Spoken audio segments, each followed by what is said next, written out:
bourse était à la mode, la finance directe, pensant que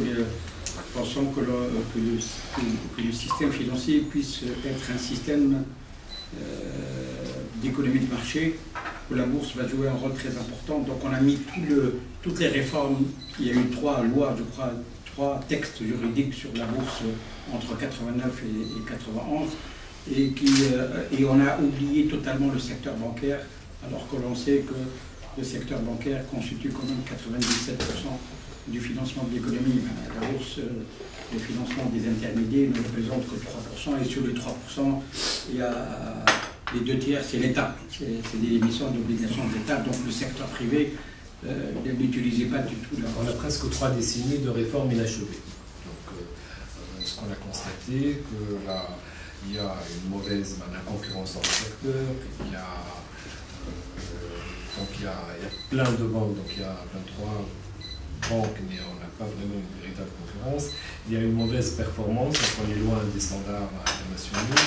Il y a une mauvaise gouvernance, donc les exemples ne manquent pas, surtout dans le secteur public. Il y a une mauvaise qualité des actifs du secteur, donc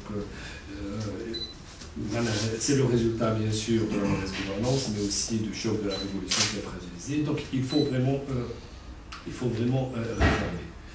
Au niveau de l'ODC, احنا جينا l'FMI, جينا l'Union européenne, نحكيو معاها ياخذوا لو بوان فيو العديد من النقاط. المينستر دي فينانس تاعنا مغيبنا كومبليتمون.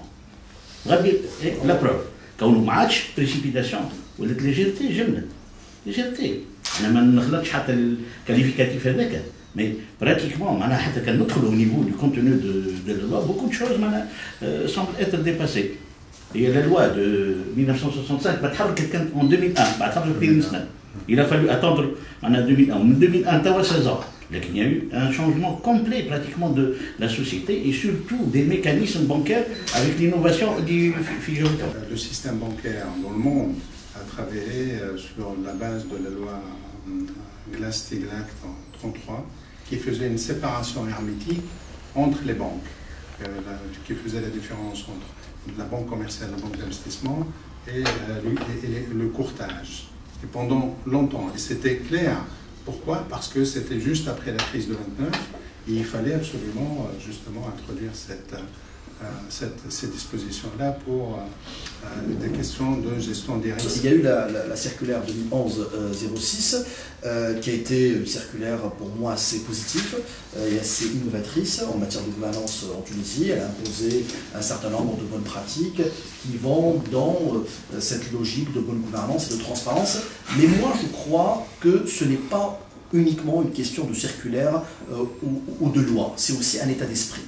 Moi, j'ai eu à mener des missions de consulting chez des institutions bancaires tunisiennes en matière de gouvernance. Alors, il y en a qui sont vraiment convaincus de la chose et qui ne se réfèrent pas uniquement à la circulaire 2011-06 et qu'ils vous donnent de la marge de manœuvre pour améliorer leur gouvernance parce qu'ils croient à la bonne gouvernance, c'est-à-dire tout ce qui est séparation des pouvoirs, tout ce qui est contrôle, surveillance, administrateur indépendant, comité d'audit, mécanisme, communication, tout ce qui se rapporte aussi, donc je dirais à la compliance. Donc ça, il y a des banques qui sont convaincues de ça. Au-delà de toute loi et de toute circulaire, il y a des banques qui ne sont pas convaincues.